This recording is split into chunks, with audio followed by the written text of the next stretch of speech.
අපේ මිනිස්සුන්ට බෝම්බ ගහලා එකතු වෙච්ච නැති අය. සුනාමියෙද්දි රට බංකොලොත් වෙලා පොලිස් වල මිනිස්සු මැරෙද්දි එකතු වෙච්ච නැති අය. දැන් නඩුවැඩෙද්දි එකතු වෙනවා. රටට ආදරේ කවුද? නැත්තේ කවුද? අපි ගැන හිතන්නේ කවුද? නැත්තේ කවුද කියලා අමුතෙන් කියන්න ඕනේ නෑනේ. මේ අවුරුද්ද ගැන අපිට නම් සතුටුයි.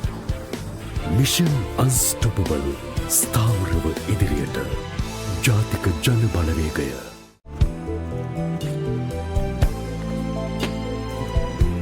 මාස 6න් රට වැටෙනවා කිව්වා. ආයෙත් පෝලිං එනවා කියලා කිව්වා. පළපුරුද්ද නෑ කියලා කිව්වා. අන්න පළපුරුද්ද තියෙන හිරේ. වරුන්ට නම් දුක ඇති. හැබැයි පහුගිය අවුරුද්ද ගැන අපිට නම් පට්ට සතුටුයි.